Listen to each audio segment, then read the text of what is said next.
हाँ जी नमस्ते। आप सब कैसे हैं? उम्मीद करते हैं कि आप लोग अच्छे से होंगे। आज का हम लोग का टॉपिक है कि ऑप्टिक्स। ये फिजिक्स का टॉपिक है ना। फिजिक्स का एक खास टॉपिक है ऑप्टिक्स।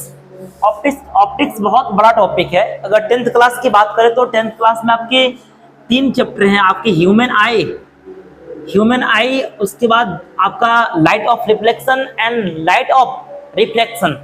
ये 3 टॉपिक हैं 10th क्लास में। हाँ जी, आइए पहले पढ़ते हैं कि ये ऑप्टिक्स है क्या। ऑप्टिक्स आपका फिजिक्स का एक क्या है जी, ब्रांच है, शाखा है। ऑप्टिक्स आपके एक फिजिक्स की शाखा है। ठीक, अब इसमें पढ़ते क्या, इसमें लाइट से जुड़े, लाइट्स के कारण घटित जितने सारी घटनाएं हैं हम उसके बारे में अध्ययन करते हैं। ठीक है जी, ऑप्टिक्स में लाइट के कारण घटने वाली जितनी सारी घटनाएं हैं उसके बारे में हम अध्ययन करेंगे और उसी ब्रांच को कहेंगे क्या, ऑप्टिक्स कहेंगे, प्रकाश की कहेंगे। ये सारा केंद्रित है किस पे, लाइट पे। ठीक है जी, लाइट जितने तरह के फंक्शन करते हैं, लाइट के कारण जितने सारे इवेंट्स होते हैं वो सभी किस में पढ़ेंगे, हम ऑप्टिक्स में पढ़ेंगे। ठीक है जी, आइए यहाँ पे अब हमें ऑप्टिक्स पढ़ने से पहले जान लेना चाहिए कि प्रकाश है क्या। ठीक है जी, तो प्रकाश क्या है? प्रकाश को लाइट कहते हैं। प्रकाश क्या है सर? आपके प्रकाश का सबसे छोटा कण है आपका क्या, फोटोन। क्या है जी, फोटोन। ये फोटोन से मिलकर के बना होता है। दूसरी बात की लाइट आपका चुंबकीय तरंग है, विद्युत चुंबकीय तरंग। क्या जी, विद्युत चुंबकीय तरंग। हाँ जी, ये है विद्युत चुंबकीय तरंग। ये इसका सबसे छोटा कण कौन है, फोटोन है। क्या जी, फोटोन है। क्या है जी, आप फोटोन। ठीक है, यहां देखा जाए विद्युत, ये आपका है विद्युत चुंबकीय तरंग है। मतलब आपका लाइट, एक शब्दों में बोले तो ये कण भी है और तरंग भी है। इस चीज को समझने के लिए हम ऐसे समझेंगे, जब लाइट किसी मीडियम से, किसी माध्यम से पास आउट हो रहा होता है, तो जब भी किसी पार्टिकल से टकराता है तो सभी दिशाओं में प्रकिरणित हो जाता है, स्कैटरिंग हो जाता है, प्रकिरणित हो जाता है। इसी को हम कहते हैं प्रकीर्णन, स्कैटरिंग कहते हैं। इससे ये समझ में आ रहा है कि भाई आपका लाइट क्या है, लाइट छोटे छोटे कणों से मिलकर बने होते हैं और उसी कण को कहते हैं क्या, फोटोन। ओके जी, अब यहाँ पे समझना है विद्युत चुंबकीय तरंग, ये तरंग भी है क्या। तो ये आपका लाइट जो है सभी माध्यम में तो पास आउट होता ही है, गमन करता ही है, लेकिन निर्वात में भी ये गमन करता है। लाइट जो है निर्वात में भी गमन करता है, जहां पे कुछ नहीं होता। इससे ये समझ में आ रहा है कि भाई आपके प्रकाश जो है तरंग है, लेकिन कैसा तरंग है जी, विद्युत चुंबकीय तरंग। जब भी आपको आएगा कैसा तरंग तो क्या मारेंगे अब जी, विद्युत चुंबकीय तरंग मारेंगे। ठीक जी, प्रकाश है क्या, तो प्रकाश एक फोटोन का समूह है जो हमेशा सीधी दिशा में गमन करता, हमेशा सीधी दिशा में गमन करता है।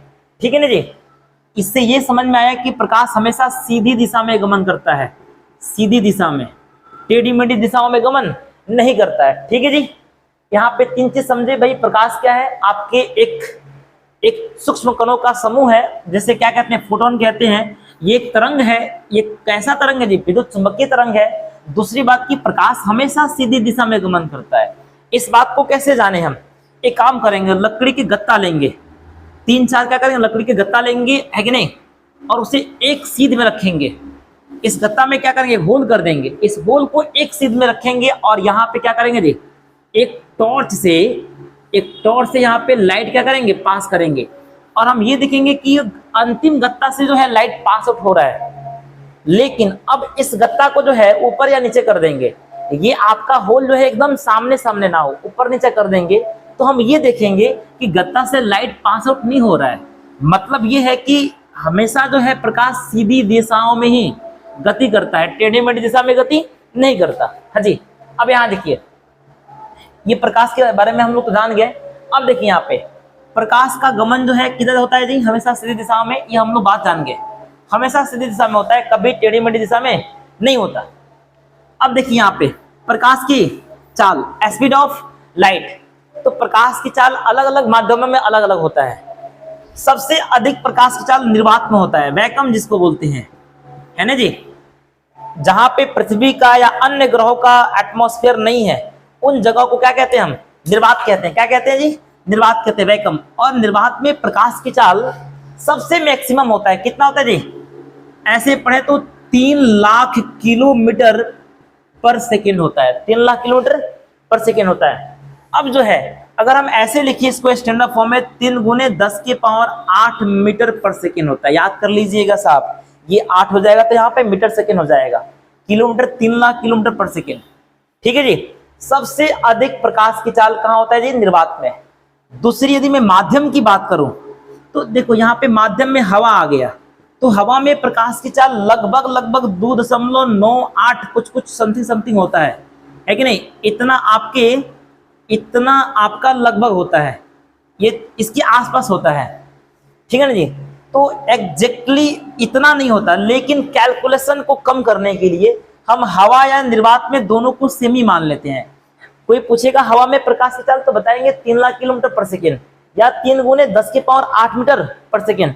कोई दिक्कत नहीं। अब यहां देखिए, अब यहां पे हम पढ़ेंगे पानी। क्या जी? पानी में प्रकाश की चाल कितना होता है? तो पानी में प्रकाश की चाल लगभग आपके 225, 225 आपके क्या होते हैं? 225 लाख किलोमीटर पर सेकेंड होता है। ठीक है जी। पानी में प्रकाश की चाल लगभग 225 लाख पर 2.25 लाख आपके ऊपर सेकेंड होता है। ओके जी। 3 में हम जानेंगे। अब यहां जाने ठोस में। अच्छा, ठोस में हम बात करेंगे, लेकिन जो पारदर्शी होगा उसी में ना होगा जी। ठोस में कौन जी? कांच। ठीक है जी। भाई आपके प्रकाश के गमन के लिए हमें हमेशा पारदर्शी माध्यम चाहिए। कैसा चाहिए जी? पारदर्शी। कैसा जी? पारदर्शी चाहिए कि नहीं? ट्रांसपेरेंट। ठीक है जी। अगर वो अपारदर्शी है, अपारदर्शी का मतलब जिससे प्रकाश की किरण आर पार ना कर सके, जैसे दीवार हो गया, ईंट हो गया, बोर्ड हो गया, बोर्ड के उस पर प्रकाश नहीं जा सकता, तो ये आपका अपारदर्शी हो गया। आपका एक प्लास्टिक हो जाएगा, कांच हो जाएगा, ये पारदर्शी होता है, इसकी आर पार किरण आ जा सकता है, तो उसे हम पारदर्शी कहते हैं। एक आपका ट्रांसलूसेंट भी होता है,